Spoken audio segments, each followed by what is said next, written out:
The Story of Civilization, Volume 3, Caesar and Christ, Part 1, by Will Durant. Continued. Cassette 8, Side 2. Every schoolboy knows the story of the Aeneid. As Troy burns, the ghost of the slain Hector appears to the leader of his Dardanian allies, the pious Aeneas, and bids him resume from the Greeks the holy things and household gods of Troy. Above all, the Palladium, or image of Pallas Athene, on the retention of which the preservation of the Trojans was believed to depend. "Seek for these sacred symbols," says Hector, "the city which, when you have wandered over the sea, you shall at last establish." Aeneas escapes with his old father Anchises and his son Ascanius. They set sail and stop at divers places, but always the voices of the gods command them to go on. Winds drive them ashore near Carthage, where a Phoenician princess, Dido, is founding a city. When Virgil wrote this, Augustus was carrying out Caesar's plan for rebuilding Carthage. Aeneas falls in love with her. A convenient storm enables them to take refuge in the same cave and to consummate what Dido considers their marriage.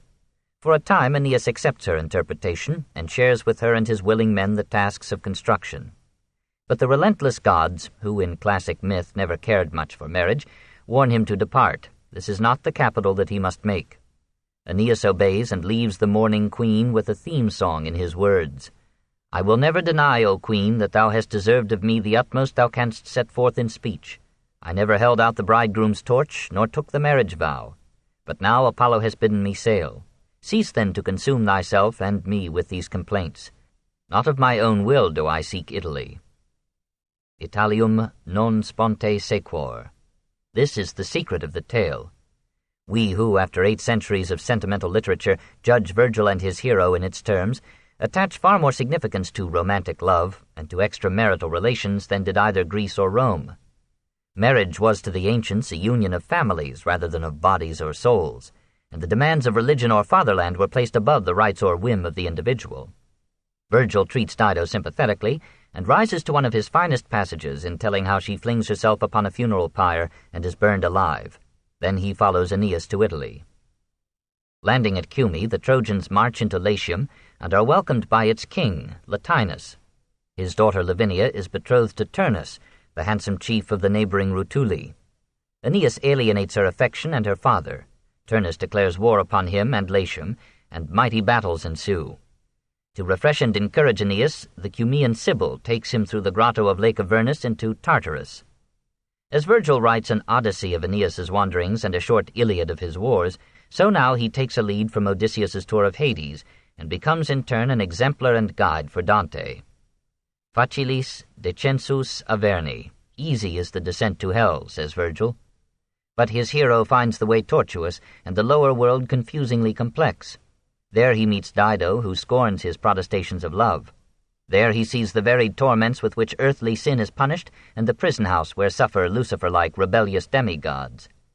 Then the Sibyl takes him through mystic passages to the blissful groves, where those who led good lives bask in green valleys and endless joys. His father, Anchises, who has died en route, expounds to him here the Orphic doctrine of heaven, purgatory, and hell, and reveals to him in panoramic vision the future glory and heroes of Rome.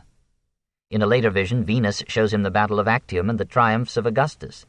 His spirits revived, Aeneas returns to the living world, kills Turnus, and scatters death about him with epic hand. He marries the shadowy Lavinia, and when her father dies, he inherits the throne of Latium. Soon afterwards he falls in battle and is transported to the Elysian fields. His son, Ascanius, or Iulus, builds Alba Longa as the new capital of the Latin tribes, and thence his descendants Romulus and Remus go forth to establish Rome. It seems unmannerly to criticize so gentle a soul as Virgil for all these grateful flatteries to his country and his emperor, or to find flaws in a work that perhaps he had never wished to write and never lived to complete. Of course it imitates Greek models, so does practically all Roman literature except the satire and the essay. The battle scenes are weak echoes of the Iliad's clanging phrase, and Aurora rises as often as Homer's rosy-fingered dawn. Nevius, Ennius, and Lucretius lend the poet episodes and phrases, sometimes whole lines, and Apollonius of Rhodes, through his Argonautica, provides a model for Dido's tragic love. Such borrowings were judged legitimate in Virgil's as in Shakespeare's days. All Mediterranean literature was viewed as the heritage and storehouse of every Mediterranean mind. The mythological background tires us now that we are making our own, But these divine allusions and interpositions were familiar and pleasant even to skeptical readers of Roman poetry. We miss in the smooth epic of the ailing Virgil the torrential narrative of Homer, the life-and-blood reality that moves the giants of the Iliad or the homely folk of Ithaca. Virgil's story often lags, and his characters are almost all anemic except those whom Aeneas abandons or destroys. Dido is a living woman, gracious, subtle, passionate. Turnus is a simple and honest warrior, betrayed by Latinus and doomed to an unmerited death by ridiculous gods.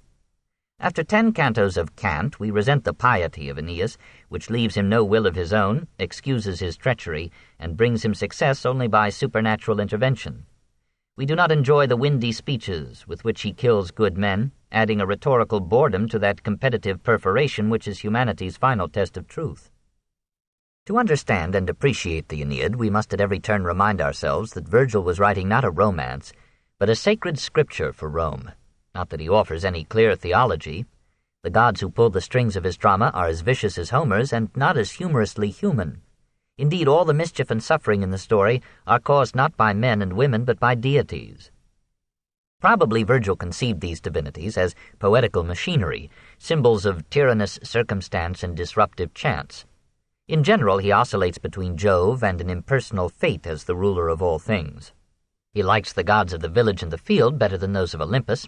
He loses no opportunity to commemorate them and describe their rites, and he wishes that his fellow men could recapture the pietas, the reverence toward parents, fatherland, and gods, which was nourished by that primeval rural creed. Eu pietas, eu prisca fides, he mourns, alas for the old piety and faith. But he rejects the traditional conception of a Hades, in which all the dead bear alike a gloomy fate. He plays with Orphic and Pythagorean ideas of reincarnation and a future life, and makes as vivid as he can the notion of a rewarding heaven, a cleansing purgatory, and a punishing hell. The real religion of the Aeneid is patriotism, and its greatest god is Rome. The destiny of Rome moves the plot, and all the tribulations of the tale find meaning in the heavy task of establishing the Roman race. Tantae mollis erat Romanam condere gentem.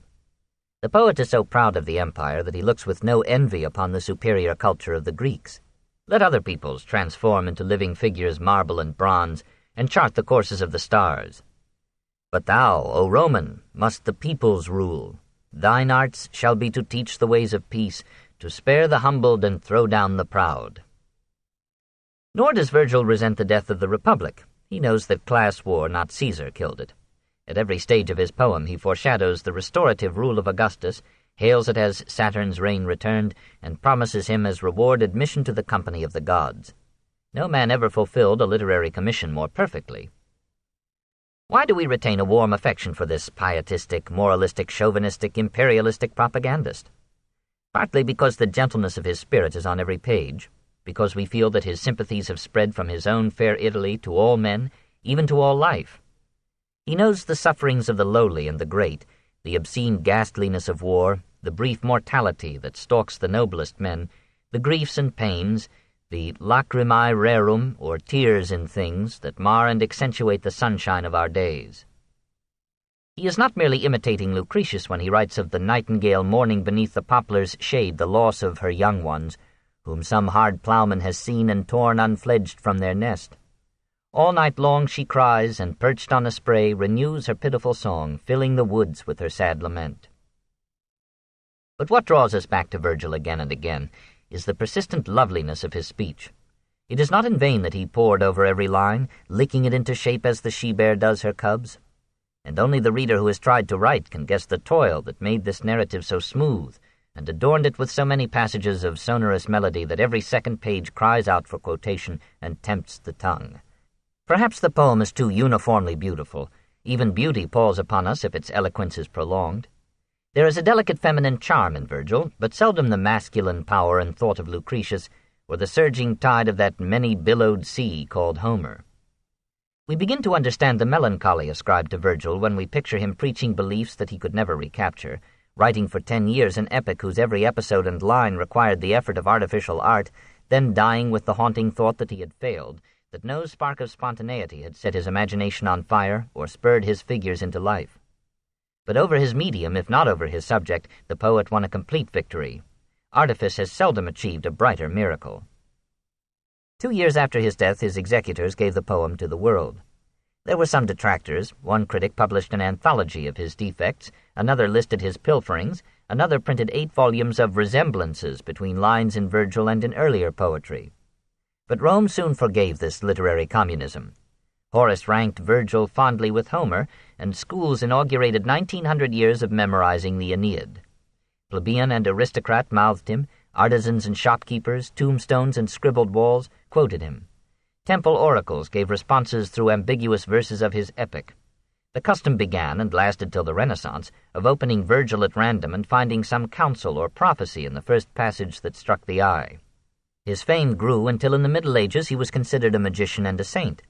Had he not, in the 4th Eclogue, predicted the coming of the Savior, and in the Aeneid described Rome as the holy city from which the power of religion would uplift the world? Had he not in that terrible Book 6 pictured the Last Judgment, the sufferings of the wicked, the cleansing fire of purgatory, the happiness of the blessed in paradise? Virgil, too, like Plato, was anima naturaliter Christiana, despite his pagan gods. Dante loved the elegance of his verse and took him as guide not only through hell and purgatory, but also in the art of flowing narrative and beautiful speech. Milton thought of him when writing Paradise Lost and the pompous orations of devils and men. And Voltaire, of whom we should have expected a harsher judgment, ranked the Aeneid as the finest literary monument left us by antiquity. 4. Horace. One of the pleasantest pictures in the world of letters, where jealousy is only less rife than in love, is Virgil introducing Horace to Maecenas. The two poets had met in 40 B.C. when Virgil was 30 and Horace 25. Virgil opened the doors of Maecenas to him a year later, and all three remained fast friends till death. In 1935, Italy celebrated the 2000th birthday of Quintus Horatius Flaccus. He was born in the little town of Venusia, in Apulia. His father was an ex-slave who had risen to the dignity of a tax collector, or some say a fishmonger.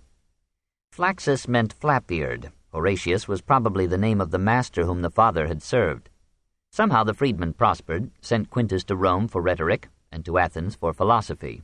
There the youth joined the army of Brutus and received command of a legion. It was dulce et decorum pro patria mori, sweet and honorable to die for one's country. But Horace, who often imitated Archilochus, dropped his shield in the midst of battle and took to his heels.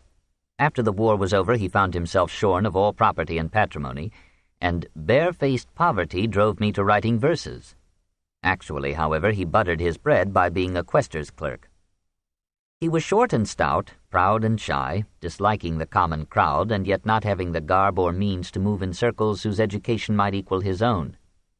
Too cautious to marry, he contented himself with courtesans who may have been real or may have been forms of poetic license invented to demonstrate maturity. He wrote of prostitutes with scholarly restraint and intricate prosody, and thought he deserved much for not seducing married women. Too poor to ruin himself sexually, he took to books and composed Greek and Latin lyrics in the most recondite of Greek meters. Virgil saw one of these poems and praised it to Maecenas. The kindly epicure was complimented by Horace's stammering timidity and found a sly relish in his sophisticated thought. In 37, Maecenas took Virgil, Horace, and some others on a jaunt by canal boat, stagecoach, litter, and foot across Italy to Brundisium. Shortly afterward he introduced Horace to Octavian, who proposed that Horace should become his secretary. The poet excused himself, having no passion for work. In 37, Maecenas gave him a house and income-producing farm in the Sabine valley of Ustica, some 45 miles from Rome. Horace was now free to live in the city or the country, and to write as authors dream of writing, with lazy leisure and laborious care. For a while he stayed in Rome, enjoying the life of an amused spectator of the hurrying world. He mingled with all ranks, studying the types that made up Rome, contemplating with clinical pleasure the follies and vices of the capital. He pictured some of these types in 2 books of satires, from 34 and 30 B.C., modeled at first on Lucilius and later in a milder and more tolerant strain.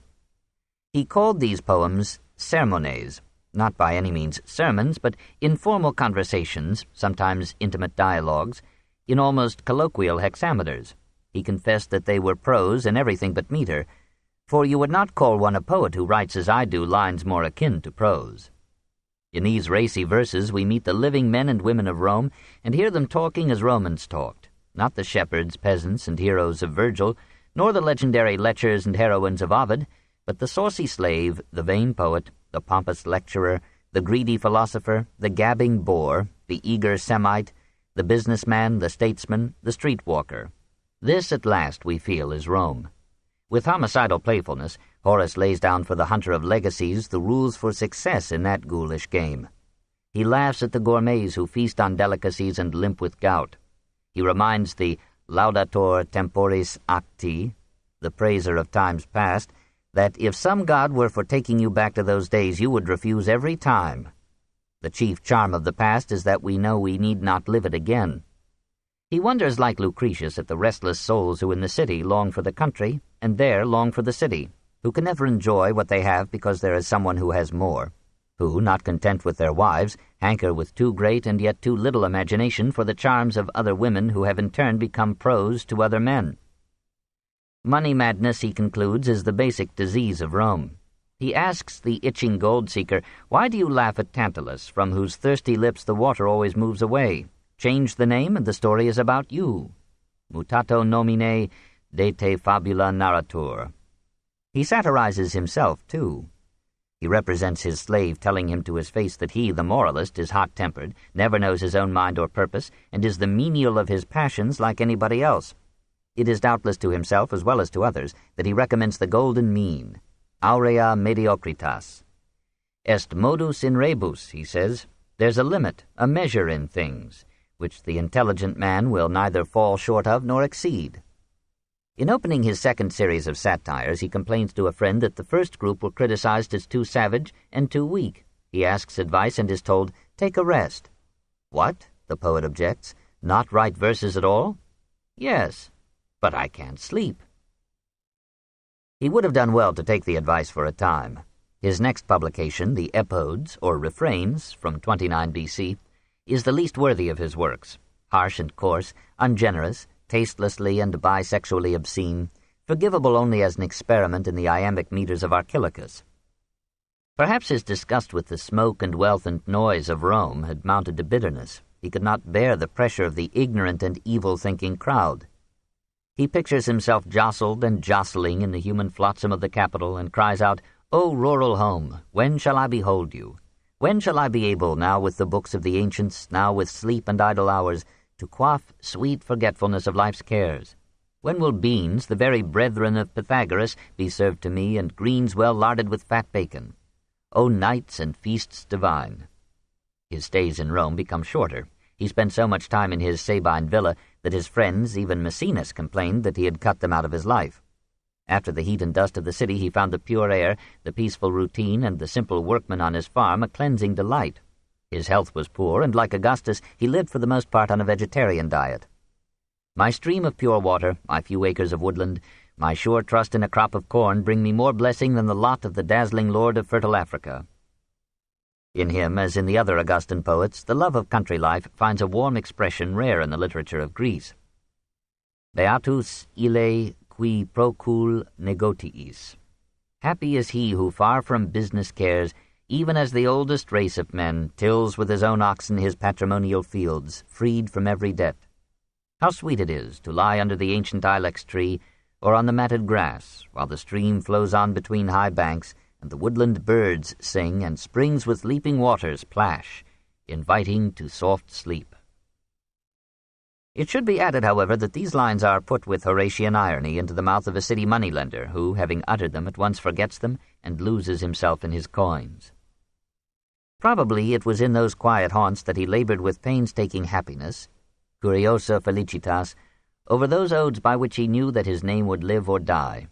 He was tired of hexameters, the endless march of their measured feet, the sharp caesura cleaving the line like some inexorable guillotine. He had enjoyed in his youth the subtle and vivacious meters of Sappho, Alcaeus, Archilochus, and Anacreon. He proposed now to transplant these Sapphics and Alcaics, these iambics and hendecasyllabics, into Roman lyric form, to express his thoughts on love and wine, religion and the state, life and death, in stanzas refreshingly new, epigrammatically compact, modeled for music, and teasing the mind with the complex skein of their weaving. He did not intend them for simple or hurried souls. Indeed, he warned such away by the blue-nosed opening of the third group. I hate and shun the profane crowd. Be silent. I, priest of the Muses, sing for maidens and youths songs never heard before. The maidens, if they had cared to tread and skip their way through Horace's playful inversions of speech and desire, might have been pleasantly shocked by the chiseled Epicureanism of these odes. The poet pictures the pleasures of friendship, eating and drinking, and making love. One would hardly surmise from such lauds that their author was a recluse who ate little and drank less. Why disturb ourselves with Roman politics and distant wars, he asks, anticipating the reader of these pages. Why plan so carefully a future whose shape will laugh at our plans? Youth and beauty touch us and flit away. Let us enjoy them now, reclining under the pine trees, our gray locks garlanded with roses and perfumed with Syrian nard. Even as we speak, envious time runs out. Seize the occasion, carpe diem, snatch the day. He intones a litany of loose ladies whom he claims to have loved. Liligy, Glycera, Neaera, Inoca, Cinera, Candia, Lyce, Pyrrha, Lydia, Tyndarus, Chloe, Phyllis, Myrtale. We need not believe all his protestations of guilt. These were literary exercises almost compulsory among the poets of the day. The same ladies or names had served other pens. The now virtuous Augustus was not deceived by these iambic fornications. He was pleased to find among them stately praises of his reign, his victories, his aids, his moral reforms, and the Augustan peace. Horace's famous drinking song, Nunc est bibendum, was composed on receipt of the news that Cleopatra was dead and Egypt taken. Even his sophisticated soul thrilled at the thought of the empire victorious and expanding as never before. He warned his readers that new laws could not take the place of old morals, mourned the spread of luxury and adultery, of frivolity and cynical unbelief. Alas, he says, referring to the latest war, the shame of our scars and crimes, and of brothers slain. What have we of this hard generation shrunk from? What iniquity have we left untouched? Nothing could save Rome but a return to the simplicity and steadfastness of ancient ways.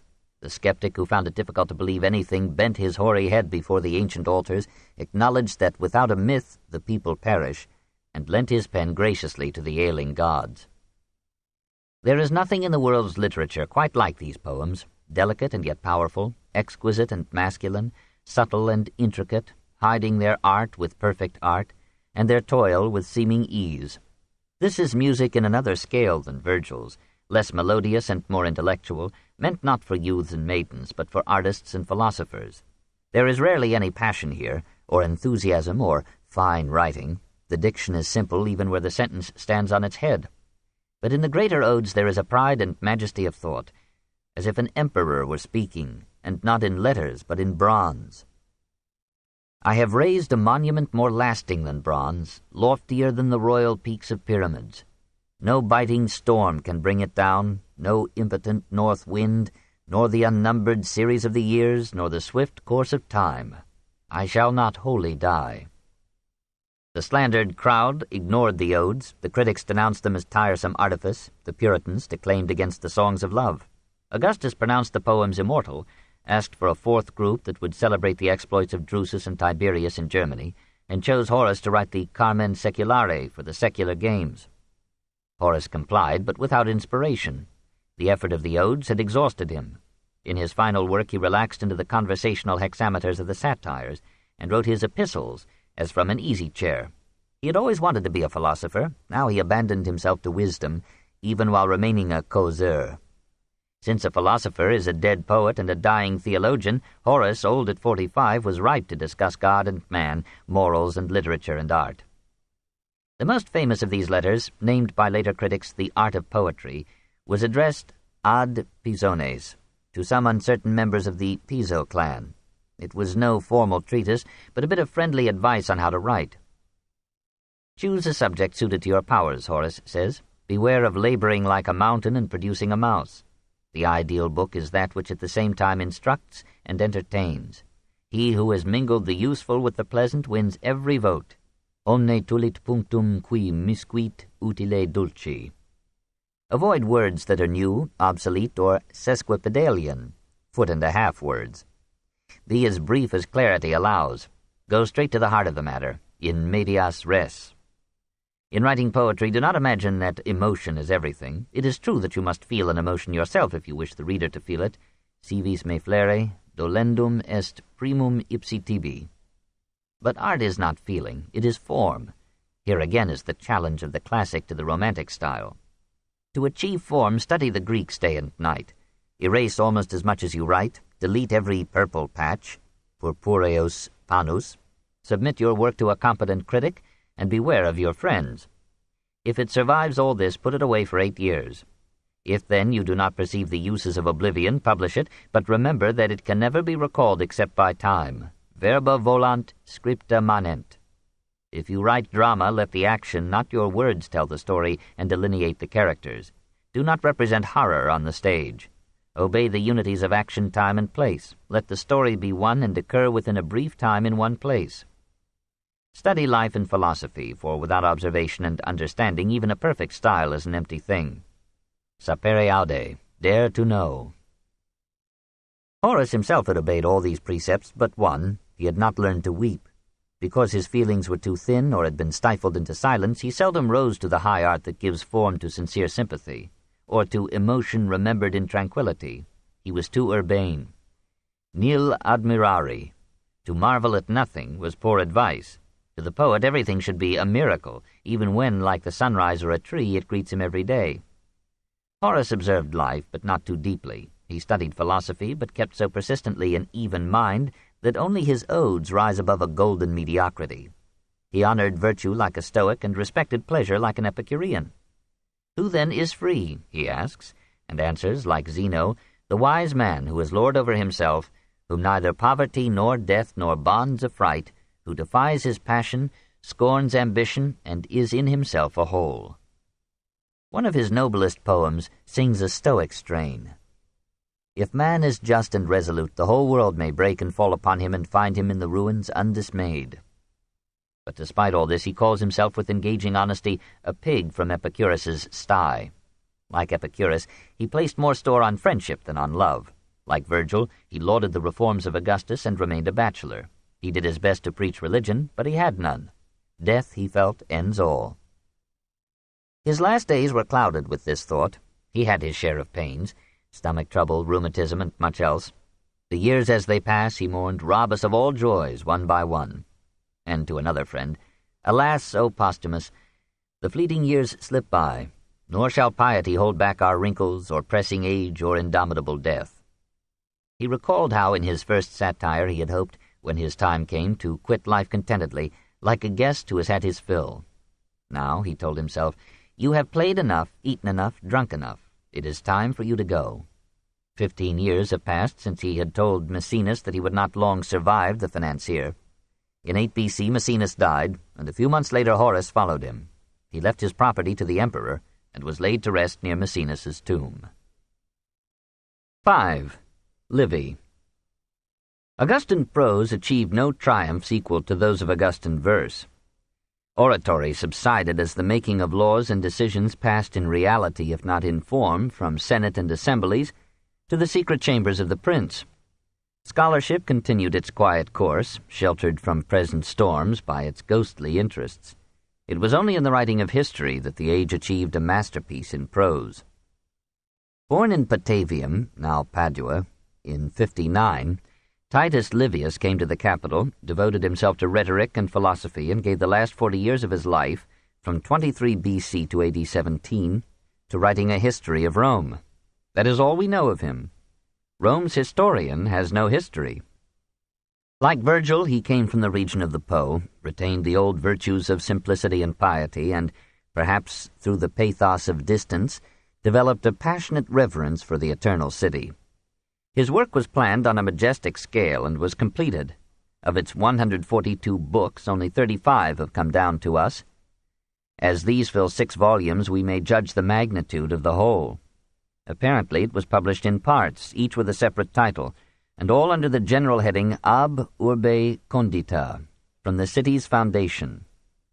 Augustus could forgive its republican sentiments and heroes, since its religious, moral, and patriotic tone accorded well with the emperor's policies. He took Livy into his friendship and encouraged him as a prose Virgil who was beginning where the poet had left off. Halfway on his long journey from 753 to 9 BC, Livy thought of stopping on the ground that he had already won lasting fame. He went on, he says, because he found himself restless when he ceased to write. Roman historians looked upon history as a hybrid child of rhetoric and philosophy. If we may believe them, they wrote to illustrate ethical precepts with eloquent narrative, to adorn a moral with a tale. Livy was trained as an orator. Finding oratory censured and dangerous, he took to history, says Ten, so that he could still be an orator. He began with a stern preface denouncing the immorality, luxury, and effeminacy of the age. He buried himself in the past, he tells us, to forget the evils of his time, when we can bear neither our diseases nor their remedies. He would set forth, through history, the virtues that had made Rome great, the unity and holiness of family life, the pietas of children, the sacred relation of men with the gods at every step, the sanctity of the solemnly pledged word, the stoic self-control and gravitas.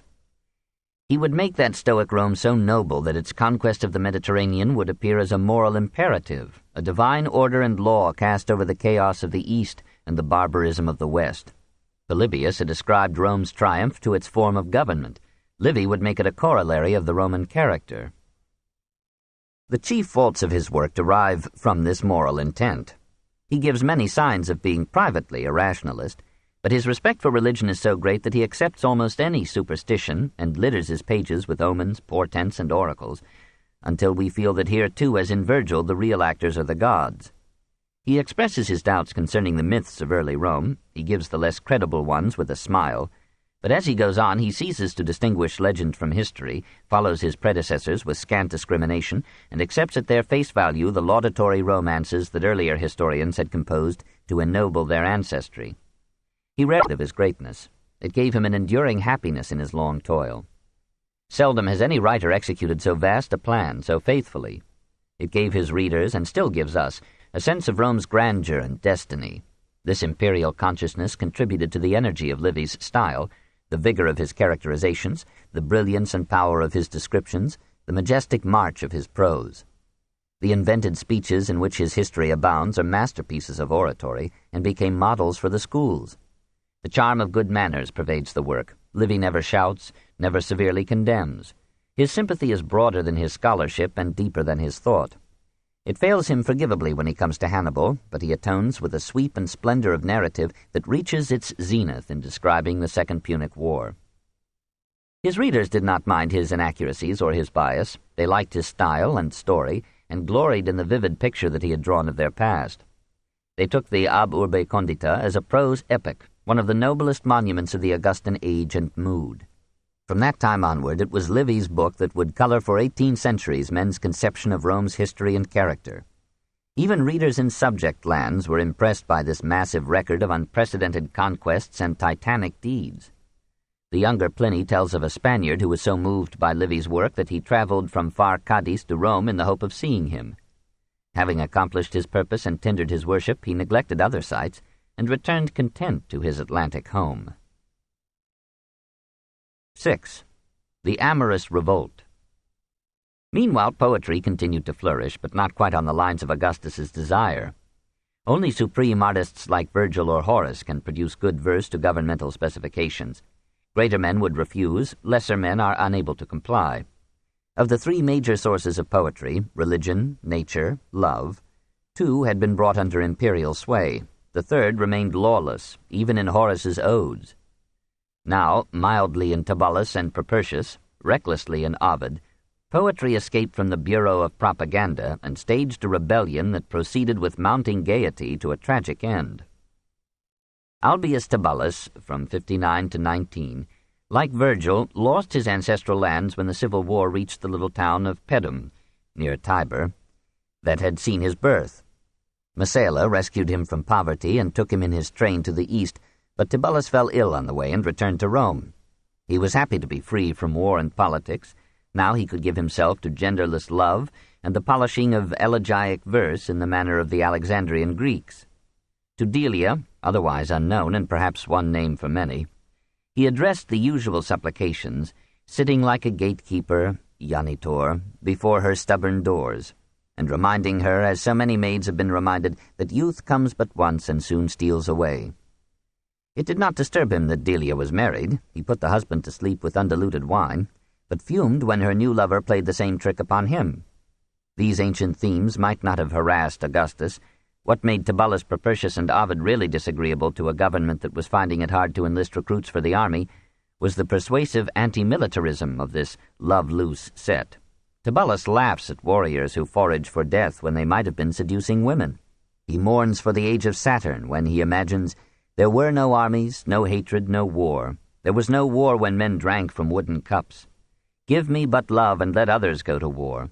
The hero is he whom, when his children have been begotten, old age overtakes in his humble cottage.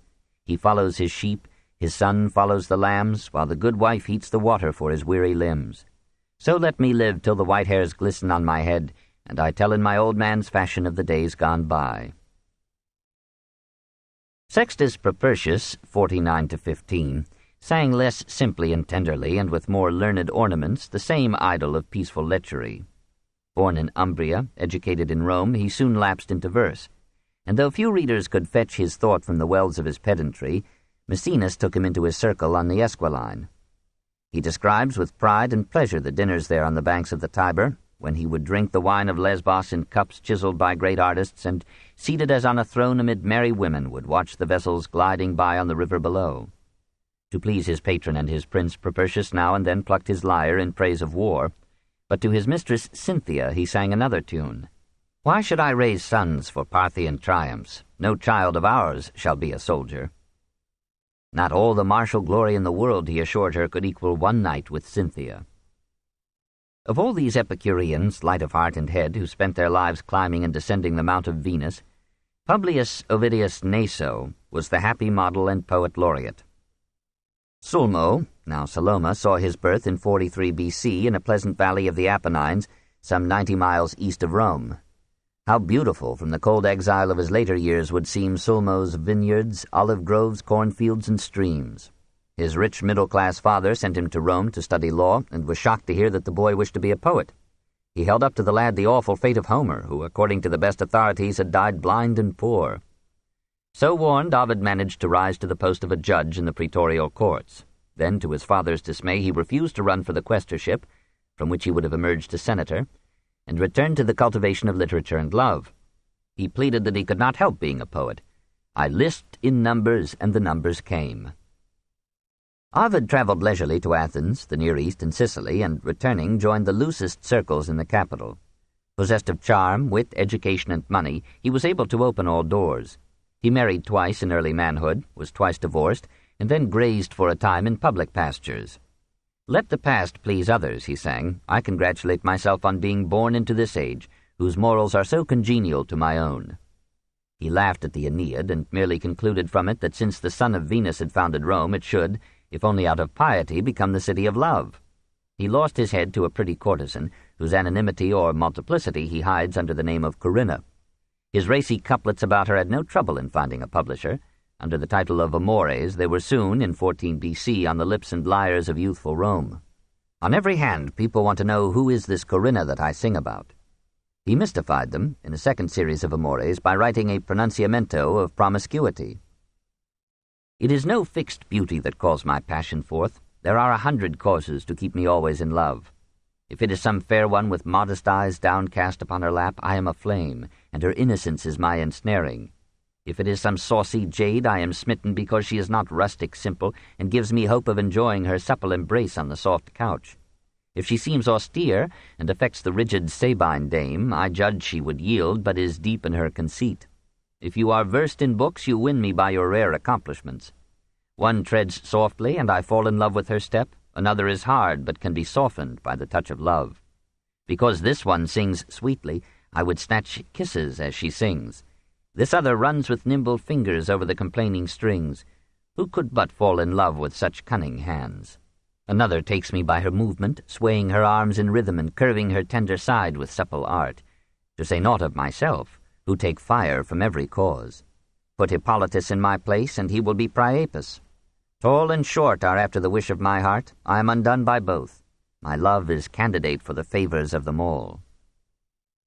Ovid apologizes for not chanting the glory of war. Cupid came and stole a foot from his verse and left it lame. He wrote a lost play, Medea, which was well received, but for the most part he preferred the slothful shade of Venus, and was content to be called the well-known singer of his worthless ways.